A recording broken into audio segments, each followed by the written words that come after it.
All right, well, I wanted to complete the lectures on history by kind of moving ahead and talking about what's going on now, right? Where are we? What's available out there, and some of those things. So let's take a look at just a couple of different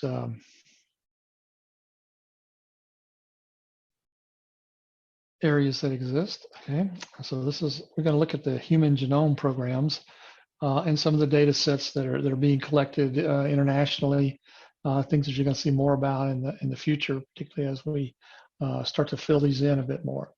Now, within the U.S., and we'll talk about this one again later when we talk about some of the legal issues and some of the ways that we collect data. But there is a combined U.S. DNA index system, which is housed by the FBI. It's brought about early on in 1994 when we first started to be able to do markers, some of these RFLP type markers. Originally, there were 13 loci involved. They're spread across the genome. You can see these little yellow areas here indicate where they were originally found. And there was also, of course, typing to determine the sex of the individual. So these are actually held primarily at a national database in DC, and in this it's mostly convicted offenders. There are other profiles that are there, but then within each state, or within a number of states, I should say, in fact, pretty much all states now, there are localized state databases, and these are individuals which are important to the state. The data there is transferred up to the national DNA database. And it's done from each state through localized areas. Some states only have one central facility for forensics and data collection. Others, such as Florida, shown over here, has at least 3 that are found. These are in Fort Lauderdale, Tallahassee, and one in Miami. So anytime there's samples that come in from police activity or from other activity that are forensic information, they are processed through here and they're moved up the chain to these repositories. Now, when the act was brought in, it was basically for including creation of, newly convicted people index, so people who had some type of offenses, and there were both federal and military samples. So this is really trying to collect data from those individuals who have committed some type of offense, or at least are being questioned for those types of things and agree to have their samples taken. There were penalties, of course, so you wanted to make sure that the systems were not abused. There was odd things like originally there was only one search allowed for things outside for participants, but that weren't part of the the ones you were looking for. So you could do a broad search. In other words, you couldn't just start going in and start randomly looking through the systems. Okay, although we can say that now there are repositories where people can do that. Originally there was when it was first started back in 2094, there were actually these proficiency tests. So each state lab had to go through a semi-annual test. They would basically send them fake samples or known samples and look for the types of response that they got out of that. That was semi-annually, so that was every 6 months. That was moved to where it says biannual to date, etc. They have to be accredited, of course, so people that work there have to have certification for what they do. The labs have to be certified.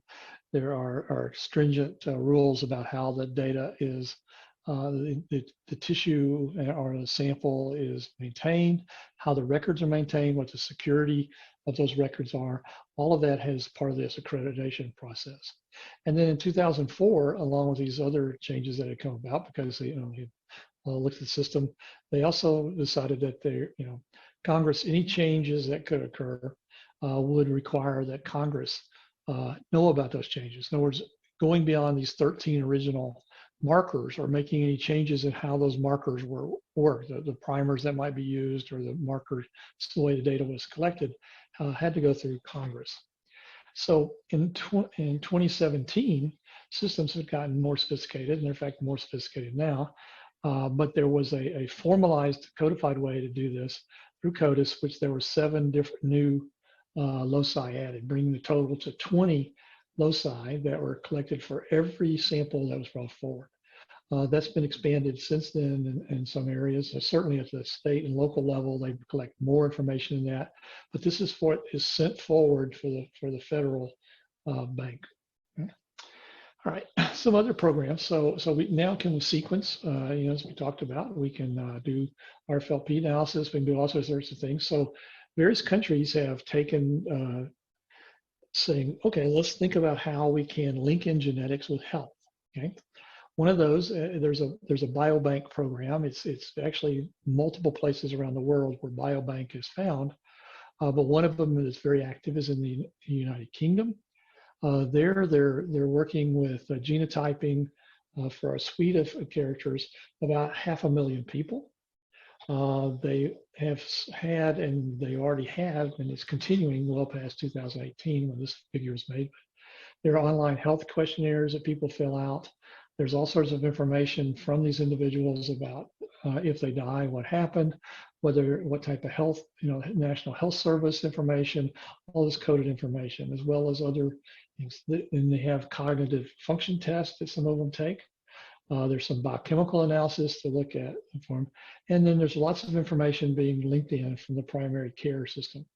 Now, all of this is done with the individual, no individual identification.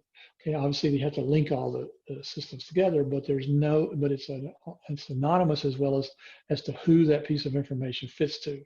So which makes it useful because somebody, a researcher can now go in and look at those data, not knowing who it came from or where they were, but they can capture information, potentially about their ethnicity, their gender, and then their health questionnaire without, exposing someone's personal information about them, so they can, collectively look at it. And again, it's a program that's found in multi parts of the world. Some other examples, there's the Iceland DeCODE project that was brought forward. This was basically trying to go to everyone in Iceland, and Iceland's been famous for collecting medical information on everybody anyway. They have these personal health records. Well, what they wanted to do was to take that reference information, which is they have on family trees of people there, they have their personal health records, and then they wanted to genotype as many of those individuals as they could. And so they would put these together, and the idea is to try to understand, okay, we have a population with a fairly understood history, Iceland. Okay, what's the underlying genetic nature of diseases? Can we predict, future needs and things that may occur, and seeing that we have this population has this, they're reproducing, and then there's more children that are having this type of genetic system than something else. Maybe we can make predictions.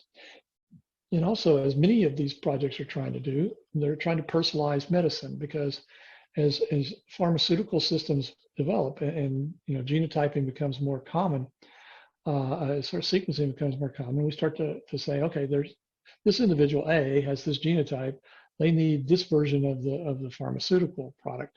This one has genotype B or mutation B. It's not going to be as effective on that individual. We'll need to provide them with a different form. So this personalized medicine, not just in pharmaceuticals, but also in treatment and exposure and counseling, is something that they really tried to do. It had some privacy issues because they were taking this personalized data and linking it in. By 2009, it had actually gone bankrupt.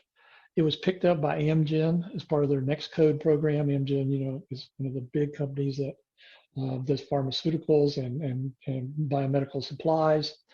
It was actually taken over by a Chinese company back Wuhan, Farmtech, 2015. Now it's actually back to Amgen. So it was a collaborative project, but I think the Amgen finally just took it over completely, and it's still going on. They're still collecting data, and it's very interesting outcome. You can go look at the site if you like. Just some other examples, and some are very elaborate. This is Estonia, and Estonia is looking at all sorts of things, personalized medicine.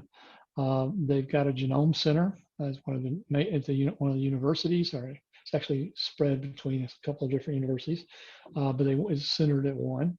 And they are collecting information on patients from their the prescriptions, from their insurance, from research, all sorts of information, trying to understand and think about community-wide health programs and how they could use genetics data to sort of predict, okay, this is an area of the country where we expect to see this occur at a higher frequency. They would concentrate on that. And they're doing it by contributions through and efforts through these partnerships with the European Union, European Alliance, which is a big global, and then other companies are helping to provide a lot of the sequencing. It's growing and actually growing quite strongly, because now with genome-wide sequencing, it's adding a great deal to it. Just a couple more, you might be interested in. There was originally the 1,000 Genomes Project. This was a project that ran from 2009 to 2015. And the basic idea was that they were going to fully sequence 1,000 genomes. Now, the problem, part of that one they had, was that this was early on, and the machinery and the technology was still lagging a little bit, even by 2015. Nowadays, since then, it's increased. But this ran, they were able to pull in 2,500 individuals. Only about 2,400 did they get full genomes for, but they did get partial genomes and all the exomes, so the material that was being being transcribed. That's now put into EMBL. EMBL is the European repository for DNA. There's two major repositories. One of them you've probably worked with in genetics is Genbank. That's the one that's in the National Institutes of Health here in the US. And EMBL is the European equivalent of that, and they interchange information all the time. So this one was, it brought in some very interesting information and was stored in this now at EMBL. And then there's just others. There's National Institutes of Health has the genetics testing registry, where you can take your information. If you go to 23andMe or you go some other place, you can actually load it up into these registries, and have, as it's sort of autonomous to the system. You put it in, and you can find out, you can add it, and you can use it to look for other things. And it's used by all sorts of things. It's there's genomics testing labs. It tells you how to do single gene tests. That's a nice place to look if you want to see it. And in that same collection is what's called All of Us, which was also at the Institutes of Health. It's basically a goal of having 1 million people contribute their genetic information, as well as provide links and information into their medicine, into their medical records. And basically the idea is that they want to put all this genome information, all this genetic information together to have a broad, sort of like Europe, in a small way with Estonia, but basically a broad picture of a large spot of individuals from the US, so that they can work in the same way and make it a repository of information for researchers to go in and pull out and say, okay, I'm interested in Alzheimer's. I'm going to sweep through this whole set of 1 million people and their genetic information, looking for those individuals who are being treated for Alzheimer's or who have a family history of it, etc. Okay? And then, of course, there's the local ones that we'll talk about later, like 23andMe, some of the others, Ancestry.com, etc., which many of you may have used, where you go in and you look at you can send in some samples. If you look at that carefully, the stuff you're agreeing to is you're making that DNA information available to them to use. And you've probably heard stories recently about people going through and pulling that information out for policing and law enforcement activities and for all sorts of things. So it's actually being used in a very broad sense, linking things together. And it also links individuals together that didn't know. But so those are all sorts of things. Now that's not sequencing. All right, we're talking about trying to find genetic testing can be anything, but it's trying to look at sequence data, not just marker data. This one, All of Us research program, is primarily focused on some sequencing, but it also just takes any genetic markers. Okay? Now, with all that said, of course, we can now fairly quickly and efficiently sequence entire genomes. Okay, this has been, we're here and about to change over into another decade. We have just changed into another decade, and it's certainly growing. I mean, and there's even little devices that you will experience if you're in the medical field, or if you just go to a physician at some point. there's actually a unit that you can plug into your USB port in a computer. You can drop a sample of DNA through it, and in real time, we'll sequence it. Okay, those actually exist. They're not functioning very well, but they certainly do. The problem with that is it produces so much data that, what are you going to do with it? You almost need a supercomputer to analyze it quickly.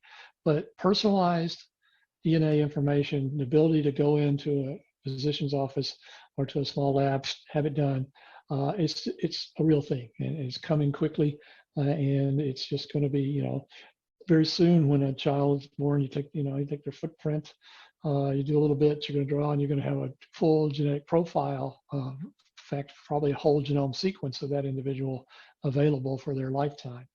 Okay? Now, I just want to say one thing. Back in late 1990s, when the Human Genome Project was started, a tremendous amount of work went into trying to sequence the first full human genome. And what they did was they took one set of samples. So this is going to be our reference human, okay, which is something we do in all sorts of biological systems. If you go into natural history collections, there's a type specimen. There's always what's called a type specimen, right? You may remember that from ecology or evolution systematics. Type specimen is the one where, okay, this is the one that everything's designed. This is the thing that we think sets the system for that. And it might be a bat, it might be this species of bat. Here's the type specimen. It's held at the Smithsonian, or it's held here at Auburn, or it's held somewhere in a collection, and it's described.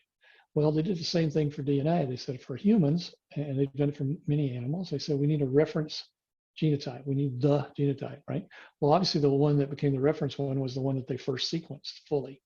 This took a huge effort. They divided up pieces. Some of it was done in China and Japan and Europe and US, and some places did it by automation. Some groups just did it by humans sitting there doing little chunks of,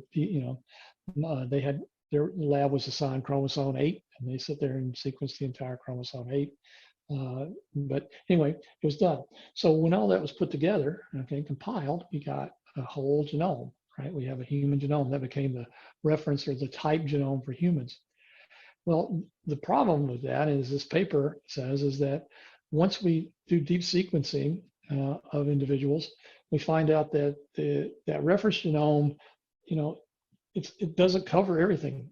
The humans are very variable in their full genome. So there's pieces that are not found in that sequence that are found in other populations. There's pieces that are there that aren't in other populations. There's all this. So this makes it a little interesting article about, okay, what should we do? Should we have one reference is the type specimen of humans, a type genome, or in fact, should we go out and have a whole series of them across? And obviously at some point, and with the technology now, we should probably have a whole series that you compare to across.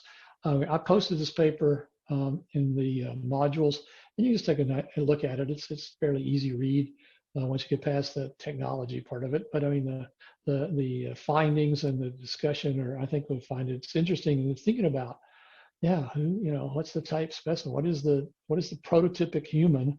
What's the model of that all humans would, we do it? Well, if you're going to do that for genetics, we're pretty variable as far as some components of our system, right? And they actually found some gene variants and things. We're not just talking about little isolated regions of the system. Okay, well, that completes everything I really wanted to say about history. We'll pull history back in many times as we work through this, but that's really where we're going to stop with this. I now will move on to some other topics. I think the next lectures are on pedigrees. So we'll bring that. That'll be a bit shorter than some of these, but hopefully you have some appreciation now for all the work and effort and the sort of the way that these were put together, the way that the techniques have evolved over time, the amount of information that's been pulled in, and now kind of what we can do with that information.